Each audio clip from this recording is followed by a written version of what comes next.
What is up, everybody? Happy Monday. Welcome into an all-new episode of the Pack-A-Day Podcast. I'm your host, Andy Herman. You can follow me on Twitter at Andy Herman NFL. You can follow the podcast at Pack-A-Day Podcast.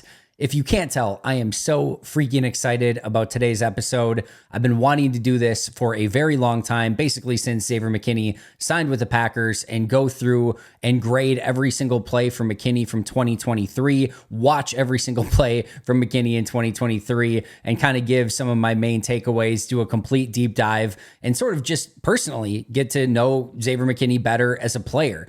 You know, when he signs immediately as a free agent, I kind of go through and watch a handful of games and get a feel for him and do the immediate breakdown. But one of the things is, most of you guys know that I enjoy doing almost more than anything that really gives me a view of the Packers that few, if any, other people in the world have, is I go through and I watch every single Packer on every single play. I've been doing it since 2017. I assign grades almost just for my own tracking more than anything. Some people appreciate those, so I give them out as well. But it's something that I love doing. And what I kind of wanted to do is see, how did Xavier McKinney grade based on how I've been doing it for, again, since basically 2017.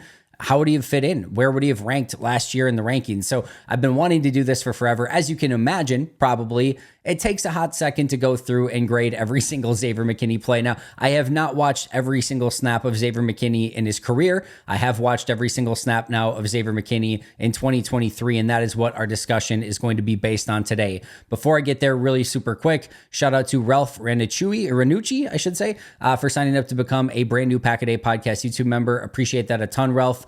Thanks for signing up. If you are interested, you can go over to the YouTube channel, hit memberships, and you will be able to see there the different options that are available to you. Otherwise, like, subscribe, comment, give those 5-star reviews. Always appreciate those a ton as well. And more than anything, just thank you so much for being here and making Pack-A-Day part of your daily routine. So let's get into Xavier McKinney. First of all, let's talk grades for just a quick second. As I said, go through and grade every player in every play since 2017, specifically the Packers every once in a while when they do grab a big free agent signing. I will go through and grade the previous season. I did it with Adrian Amos and others when they've signed in the past. You will hear Andre Dillard's breakdown tomorrow, and then Josh Jacobs will probably be sometime in the next week or two when I get to doing that. So we'll go through all of these free agents that they signed, the three big ones basically, in Dillard, Jacobs, and Xavier McKinney, and we'll go through and we'll grade all of them. If you're not, maybe grades aren't your cup of tea, whatever, as I will always say, it's not the be all end all. It's my own personal view of it. The grades have, I think, matched up pretty well with the play on the field over the years and which players they've kept and which ones they've released. But again, it's my own system. I do my own thing. If you don't want to put stock in that, that's fine. I think maybe the part that you'll enjoy a little bit more in this episode is all the key takeaways and all the sort of things that I learned about McKinney. So we'll get to that in the second half of today's episode. We'll start with the grades first. And with that being said, I went through, as I mentioned, watched every play, and I think you're going to really enjoy the takeaways, and I think you're going to really enjoy this episode. It was interesting. I get through the first 3 weeks of Xavier McKinney. I had a negative 0.3 grade on him. I thought it was a little bit of a slow start to the season. And to be crystal clear here, it's not like I have the answers in the back of the book to be like, oh, but I know he's going to grade super well in the future. This could have been something where I went along and graded him, and I'm like, wow, I was really excited for this guy, but like he just ended up with a pretty, neutral grade or a negative grade or a slightly positive grade. That's not what I was expecting. I'm going to go through and use the same criteria I do for everyone else, regardless of if it's a star player, it's an average player, whatever. I'm going to go through and grade it the same way. So I went through the first 3 games. It's a negative 0.3 grade. I'm like, all right, well, let's not off to a great start. Even through the first 4 weeks, it was a neutral grade, 0.00. So completely neutral. And I was like, all right, I kind of want to see and sort of hope that this progresses. It was just when I say a slow start, like a neutral grade through 4 weeks is not an awful start by any means. He played neutral level football, didn't necessarily help his team win, but certainly didn't help his team lose. But then from week 5 on, here were his grades week by week. Plus 1.2, plus 0.35, plus 0.55, plus 0.45, plus 0.5, plus 0.45, plus 0.8, plus 1.95, plus 0.15, plus 0.3, neutral, plus 0.05, plus 2.75, for a total grade on the season of plus 9.50. Now, for some of you, you won't know exactly what that means. We don't need to get into the full minutia of exactly the numbers and how it's all graded and everything like that. If you want, you can go out on Packer Report and check out any of my grading the pack articles that I've ever done, and the grading scale will be in there. But here are some notes that I think, again, you will very much enjoy. Plus 9.50 would have been my second highest graded Packer of anyone on the roster in 2023. Only Jordan Love with a plus 16.7 would have been higher. So he would have immediately been the second highest graded Packer that I had in 2023. He would have been my top graded defender easily. Kenny Clark last year was my top graded defender with a plus 4.65. Xavier McKinney was at plus 9.50. So quite easily would have been my highest graded defender. My top graded safety who actually played any amount of actual snaps, I think Dallin Leavitt had like a plus 0.05 on like 1 or 2 snaps or something like that. But of the safeties that actually played, my top graded safety last year was Rudy Ford with a negative 0.7 grade. Again, Xavier McKinney had a plus 9.5. Darnell Savage, the starting safety, their primary starting safety, for me on the season, negative 1.75 grade. That is a plus 12.25 difference going from Darnell Savage to Xavier McKinney. A massive, massive upgrade. My entire safety group last year as a whole, every safety that played at any in any snaps period was negative 5.70. The entire safety group. Now, Xavier McKinney takes that and just obliterates it, makes it a huge positive, basically, in and of himself, just by being on the team. My final total defensive grade for the Packers in 2023. So you take every snap from every player on defense all together in 2023, and it was a negative 10.35 grade. The difference from Darnell Savage to Xavier McKinney, that plus 12.25 difference, just that switch alone would have put the Packers from a pretty significantly negatively graded defense with negative 10.35 to now a positively graded defense. That is an insane statistic to me, or an insane number to me, that just going from Savage to McKinney would have made this from a negatively graded defense to a positively graded defense. It's just incredible. McKinney's plus 2.75 grade in the final week of the season last year would have been my highest grade in any game last year for a Packers defender. So it graded higher than any other game that any other Packers defender had. The other highest one, or the actual highest one that I had last year for the Packers, was Rashawn Gary in week 12 with a plus 1.95 grade. And again, McKinney easily beat that with his final week 18 game last year, where he had 2 interceptions in that game and was fantastic. McKinney's second best grade, plus 1.95, would have been tied with Rashawn Gary for the best grade on the season last year. And that was his second best game. So again, like I said, I think you guys are going to enjoy Xavier McKinney a little bit. He only had 2 negative games graded on the entire season last year. Those were weeks 2 and week 3, which were negative 0.25 and negative 0.1 respectively. Negative 0.1 is, for all intents and purposes, a neutral grade. Negative 0.25, a slight negative. But those were the only 2 weeks he graded negative, and those 2 combined were a negative 0.35, which is just, we don't even need to mention it. Like basically neutral grades, nothing major at all. A player that I was interested in sort of comparing him to a little bit was Adrian Amos. So I went back and I looked at Adrian Amos's grades, and his final season, Amos had a negative 3.75. He was nowhere near himself in that final season, which is why Green Bay ultimately decided to move on. But his first 3 seasons with the Packers were great. Plus 7.15, plus 6.00, and plus 5.90. So as good as Adrian Amos was in those first 3 seasons, especially that first season with a plus 7.15, Xavier McKinney still a good step ahead of him with a plus 9.50. And I think one of the things that we'll talk about with some of the key takeaways from Xavier McKinney, my favorite aspect of Adrian Amos, and still to this day, one of the reasons I really enjoyed watching him play as a Green Bay Packer, even when I went back and graded him in his final season as a Chicago Bear, is he is just Mr. Consistency. He is always in the right spot. He's always where he's supposed to be. He is doing his job the exact way that it's supposed to be done.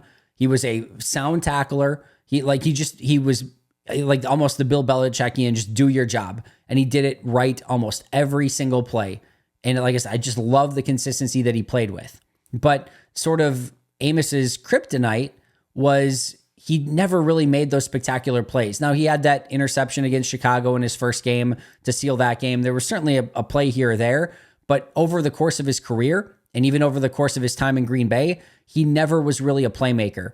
And you were fine with it because he was so good at everything else, but he was never a playmaker. With Xavier McKinney, you get a lot of the same Adrian Amos stuff where he is always in the right spot, always where he's supposed to be, Mr. Consistency, but you get some of the playmaking ability as well, which I think is what propels him to have even that better grade than what Adrian Amos had even in his best season in Green Bay.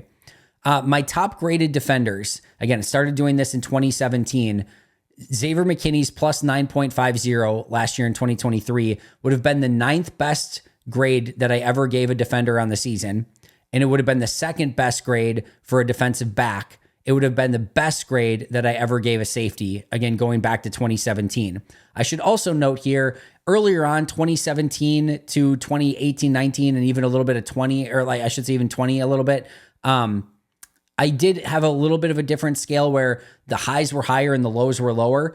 And I've just sort of condensed that in a little bit. So you don't usually get quite as high highs and you don't get quite as low lows. Like I said, it's a little bit more condensed, but even still, even if we take it as is, 2017 Kenny Clark had a 10.95 grade. 2018 Kenny Clark, a plus 13.1. 2019 Kenny Clark had a plus 11.7. 2019 Preston Smith had a plus 10.4. 2019 Zadarius Smith, still one of my all-time favorite seasons for a Packer, plus 20.3. He was so freaking unbelievable in that year. 2020 Jair Alexander, plus 13.55. 2020 Kenny Clark, plus 9.80. And 2021 Kenny Clark with a plus 11.70. First of all, shout out to Kenny Clark for being on that list 5 times. Preston once, Zadarius once, Jair Alexander once, but those would have been the 8 players, or 8 seasons that would have been better than McKinney's plus 9.50. McKinney's plus 9.50 would again be the 9th best of any Packer that I've ever graded since 2017 on defense. And again, 2nd best defensive back, best safety that I've ever graded going back to that time.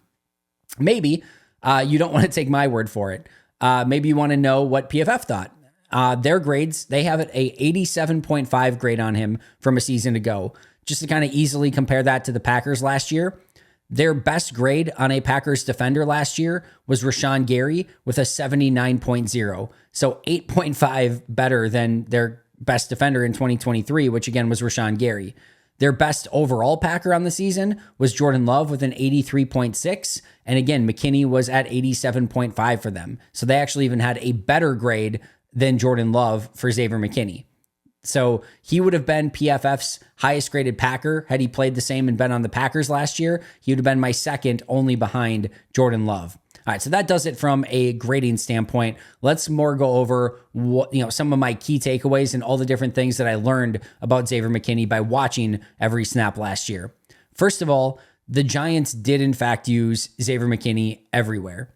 One of the hard parts about going through this exercise is when you go to watch the tape, if you're watching a left tackle, you can just, like Andre Dillard tomorrow, you can just turn on the tape and all right, Andre Dillard, left tackle, left tackle, left tackle. When I watch Jordan Morgan and his film breakdowns, left tackle, I don't have to search for him, right? With Xavier McKinney, I have to do a little bit of searching before every single play. Where the heck is he? It's like, where's Waldo? Thankfully, there's only 11 people that I have to search between, but they're like all wearing the same thing, which makes it a little bit more difficult from the sideline view. Yeah, you don't get to see the numbers. So you have to, sort of get, maybe he's wearing a sleeve a little bit differently, or maybe he's wearing different shoes. You start picking up on some things. But the thing is, like, I always had to find him because he would sometimes be in the slot. He would sometimes be a box safety. Sometimes he'd basically almost be used as a linebacker. There'd be times where he was certainly in post as a safety. It's like the single deep safety. He'd be used in 2 safety looks. Like, they would use him in every single way imaginable. And it was really telling that they trusted him to do everything. They would blitz him off the edge. They would blitz him from linebacker. They would drop him into coverage. Again, they would have him play as the single high safety in range, sideline to sideline. They would match him up in the slot. Not a ton on wide receivers one-on-one, but it would happen from time to time. But he was everywhere, and that versatility is going to be huge for Jeff Hafley and how they want to use him. We heard Matt LaFleur talk about the safeties and how they want to be interchangeable with them.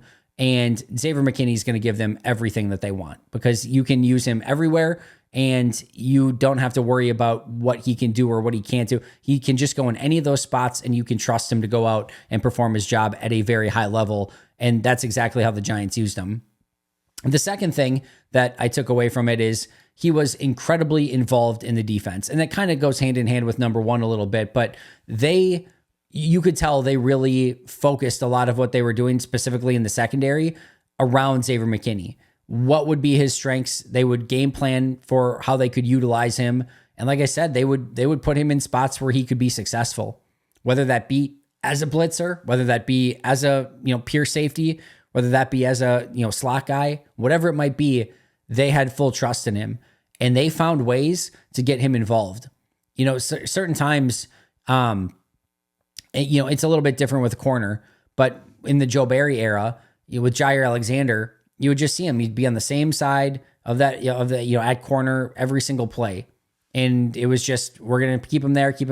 And there wasn't a lot of creativity there. Xavier McKinney, in what Jeff Hafley is going to use him as and how they're going to utilize him, he is going to be utilized in whatever way that Jeff Hafley can dream up. And I have a feeling Jeff Hafley can dream up some pretty creative things. And they are going to game plan to make Xavier McKinney successful. I have no doubt about that whatsoever. You don't give that guy that contract and bring him in to be a core piece of your team and then just say, yep, he's just going to be our post safety. They will use him in a variety of different ways. They will let him be a core piece of this defense and game plan specifically to put him into advantageous situations. That's what the Giants did, and it worked extremely, extremely well. One of the things I thought he did a fantastic job with was covering tight ends. How many years did the Packers just struggle every single time they got matched up with an even remotely decent tight end? Listen, if you don't think this is an important aspect, specifically playing in the NFC North, first of all, the Travis Kelce's, the George Kittles, the Mark Andrews of the world, if you've got a big time tight end, it completely changes your offense in a very significant way. But in the division, you've got Laporta for the Lions. You've got Hawkinson for the Vikings. He'll obviously be coming back a little bit from that ACL, but at some point, Hawkinson for the Vikings. And even the Bears have Cole Kmet and then Gerald Everett, They have those guys. And that's going to be a pretty good gauntlet of tight ends that they're going to see 6 times throughout the course of the season. So having a guy that can go and match up, specifically with Laporta, Laporta is going to be a certified problem for a while in this division, unless they pull a TJ Hawkinson and trade him after a few seasons, but I don't see that happening. So this is going to be a situation where Xavier McKinney is going to be called upon at times to shut down some of these really good tight ends. He did such a great job, even on plays where McKinney was in man-to-man coverage with a tight end and they would catch a ball. It would be 9 yards and McKinney would immediately bring him down. So, and that sometimes you got to tip your cap to the offense. Now, if it was a 30-yard play, be all right, well, we got to make sure that doesn't happen again. But even the completions were pretty pedestrian, pretty nondescript. And like I said, Xavier McKinney would immediately make the play to get them to the ground. Next up, his ability to disguise. It was awesome to watch and see exactly what he was capable of from a disguise standpoint of there would be times where he would be deep as the post safety and then they would scream him back up to the line. They'd bring the other safety that was in the box back and now he would become the box safety. And he did a great job of disguising that. I thought he did a great job of disguising his blitzes. He'd be lined up in the slot looking like he was going to cover a guy and then he would come screaming off the edge. There'd be times where he was lined up as a linebacker, a box safety. And again, he would do a great job of disguising whether or not he would be the guy that would float back to safety or if he was going to come on a blitz. There's a huge game within the game of, when you hear a hard count from a quarterback, I know a lot of you guys know this, but when you hear a hard count from a quarterback, it's not just to draw somebody off sides. That's not the main thing. In fact, Green Bay does such a phenomenal job with this yes, if you can get the free play, great. but why they go through that full play clock at times, especially in the Aaron Rodgers era, is you immediately go to that hard count right away. If you get the free play, great. We snap it. We try to go and see if you can ultimately get a big play out of it. But the bigger thing is if they don't jump, it may not be that a defensive lineman jumped across the line of scrimmage, but you might get a tell from anyone else on the field. You might get a tell from a corner that was trying to disguise that they were going to play off coverage, but then they were going to come up actually and play man. You might get a safety that, again, maybe one of those switches. They might be showing that they're going to be in cover 1, but one of those safeties might bail and go to cover 2. And if you do that a lot of times with those safeties, if you are going to, change them up post snap, you've got to immediately make that move as soon as the ball is snapped so you can get to the spot that you need to get to your landmark. So if you do a hard count, that safety might give you just a slight step backwards or a slight step forwards to tell you exactly what they're going to do.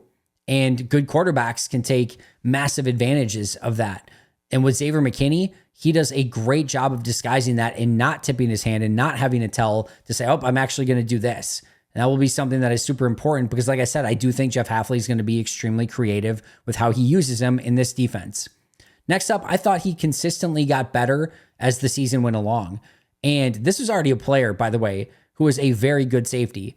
But I thought he even played his best football as the course of the year went along. As I mentioned, the first 4 weeks of the season was pretty, average, literally 0.0 grade through 4 weeks. But then he just kind of took off. And I think the other thing that's worth noting here is he got better as the season went along, despite the fact that the Giants had nothing to play for. You will see guys in those situations quit or maybe not play quite up to the level that they would if they were on a playoff contending team. He kept playing and he kept getting better and he kept playing harder, and to the point where he literally had his best game in the final week of the season, despite the Giants having nothing to play for in that game. And if you think about it, like if he was already playing this well for a team that quite frankly was not very good, it frustrated me even more watching this team that the Packers lost to them last year, but I digress. If he played this well for a team that had nothing to play for, that wasn't good, that was eliminated, imagine what he is going to do for hopefully a team that is competing at a very high level, that is having a chance to go to the playoffs and maybe even compete beyond that. I think it's going to be even better, and I expect him to even step his game up even more in those situations. Number 6 is kind of what we talked about with the Adrian Amos comparison. There were so incredibly few bad plays.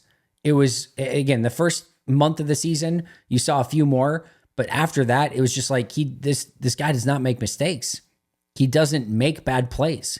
It's just good play after good play, or at least non-negative plays. There's certainly going to be a lot of neutral plays in there as well, but you're really trying to avoid those negatives and create, real positive moments. And that's what you see out of him. And again, it's that level of consistency. It's that level of just, I want to say like veteran leadership, or just do your job mentality, whatever you want to call it. He just goes out and he does his job at a very high level, and he's not going to make mistakes.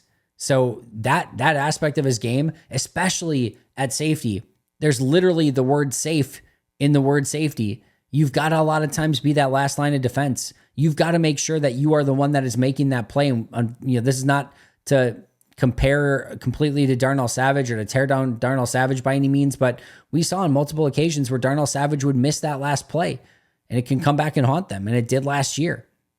And those things can really hurt you. And Xavier McKinney has a very good ability to clean up those plays, to do his job and make sure that those huge explosive plays are done at the 9 or 15 yard mark rather than 40, 60, 80 yards down the field. So the very few bad plays, really, really fun just to see his level of consistency out on the field. Next up, he takes great angles to the football. This is another thing that sets him apart as a safety. It is so important. It is so freaking important. It is a massive game of geometry out there of making sure you're taking, you're cutting the field and making sure that you're taking that exact perfect angle. He does it. He does it perfectly. I think there was maybe 1 or 2 plays where he took a slightly questionable angle, but other than that, he was exactly where he was supposed to be, took the exact right angle to the ball, especially did a nice job when he got some of those opportunities to play single high. Just really smart, really, really smart football player. And it shows up with plays like that, where again, he's constantly taking the right angle to the football. A couple negatives here. The first negative, and number 8 on my list here overall, he's not a dynamic blitzer. they will use him as a blitzer. He can get home from time to time, in large part due to his ability to disguise pre-snap. But once the ball is actually snapped and he has to go beat someone, he doesn't really have a lot in his bag. Like he's basically limited to, if I can get, if the defensive coordinator can get Xavier McKinney as a free rusher, he can get home. But if there's somebody in his way, he doesn't really get by them all that often. There's a lack of dynamic ability as a pure blitzer. So if you're thinking they just found another Charles Woodson that can come off the edge and he's just going to create, he's not that. He's fine at it. I'm not saying he's bad at it, but he's not dynamic at it. Number 9, I do think he can clean up his tackling a bit, although this is another aspect of his game that I thought got better as the season went along. One thing that he does is he goes for the forced fumble far too often. So rather than just wrapping up and getting the guy to the ground, he'll start raking at the ball or trying to peanut punch it out, which there is a time and a place to do some of those things, but it does definitely lead to some extra yardage and a few missed tackles here and there, because instead of just going for the wrap, you're going for that ball. And kind of how it's taught by most teams is the first person gets that wrap up on them. And then if there's a second defender there, they're the ones that are going for that peanut punch or trying to knock the ball out. But it's the first person there's responsibility to just wrap them up and try to get them to the ground. And with McKinney, I think he can do a little bit better job of that. I do think he could use a little bit more urgency as well in some of the goal line situations where it bothers me sometimes. Savage did this all the time where the safety will be kind of back on a play. And I know that they have to be cognizant of potential play action plays, but the running back gets the ball and they're kind of just like pausing in the end zone for a bit. And I would love to see a little bit more aggression from the safeties, specifically in this case, Xavier McKinney, to go up and try to make a play, because otherwise by the time you get there, they're going to be in the end zone already anyway. It's already going to be a touchdown. So I think there could be a little bit more urgency there. And then lastly here, from a tackling standpoint, he assumes tackles too many times. What I mean by this is there will be a play over there and maybe there's a linebacker and another safety there that are going to make the play, or maybe there's just a linebacker. He has a propensity to just assume that they're going to get the job done. And I'd like to see him rally to that football a little bit better and make sure that, hey, if that player does break that tackle, I'm there to immediately make it, or I can go and help in on that tackle. So that's something I would like to see a little bit more of. I do think he gets, again, a little bit complacent or a little bit like just assuming, that player over there is going to make it. He just assumes it and doesn't cover it just in case.